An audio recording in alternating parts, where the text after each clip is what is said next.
Welcome back, everybody, to Western Mass News and this extended special coverage of this holiday storm. And as we've been seeing with our reporters out in the field, guys, you may be able to make a snowball with this. I don't know. You might. really got to work at it, though, Yeah, right? You need sweaty hands, I think, to really let it pack. Or at least warm hands. I'm excited to see what they have for the rest of this hour. I think hopefully some more are going to try. They keep upping it, upping it. Right. So we'll see what they can. And of course, it's so hard to make snowball because there's no water in it. Yeah. It's all like really fluff, and that fluff can really pile up quickly, and that's exactly what it's done. But we're actually going to be starting our radar out in New York State. And you say, why are we starting there? The reason being is we're getting incredible snowfall reports and amounts from this area. There was a snow band that set up from about Albany to Schenectady out towards Binghamton, New York, where it was coming down at 4 or 5 inches per hour, and it did that for several hours. And snowfall amounts in this area, right about in here, anywhere between 30 to 40 inches of snowfall. In fact, we got this picture that was sent to us from Liz and E. They live in Ludlow, but Liz's parents still living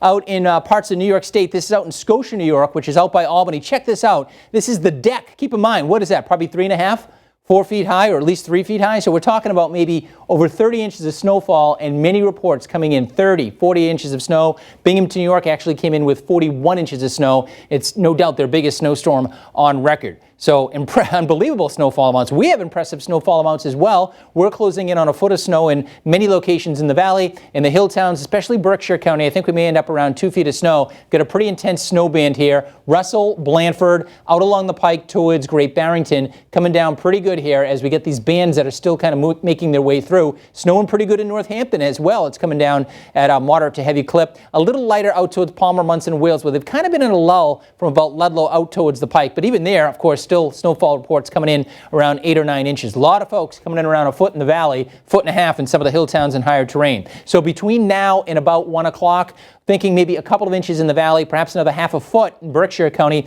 in some of our hill towns. And then after 1 o'clock, we're pretty much coming to an end here. Maybe just some additional snow showers. That snow will be blowing and drifting as we go through the morning and into the afternoon when the snow comes to an end. Here we are at 1 o'clock, maybe a few little additional snow showers and flurries. By 3, 4 o'clock, maybe even a few sunny breaks. Temperatures, though, in the mid-20s, and that wind is going to continue to be pesky. So 12 to 18 up and down the valley, solid 12. Some spots coming in around 18. The Berkshire County, the hill towns, the higher terrain, 18 plus. There'll be some spots coming in around 24 inches of snow, especially places like Peru. We have that really high elevation, can really squeeze out a lot of the moisture in this type of setup. So the snow ends noon to 2, additional 2 to 6, continued blowing and drifting, gust to 35 still. So it's going to keep wind chills between 5 and 15 degrees. So obviously no melting, right? That's for sure. Maybe a little melting tomorrow afternoon, but we're still going to be below freezing. At least the sun will be out, and there'll be less wind tomorrow with a high of 30. And then Saturday up around 30 degrees after a frigid start. Middle 30s Sunday, and up go the temps perhaps as we kick into the new season. Winter begins on Monday and through the middle of next week. Whether or not that mild air holds for Christmas, still kind of up in the air. We may actually have a storm by the end of next week, so we'll worry about that then. All right, well, as we get closer to it. Okay, that's it for now. We'll see you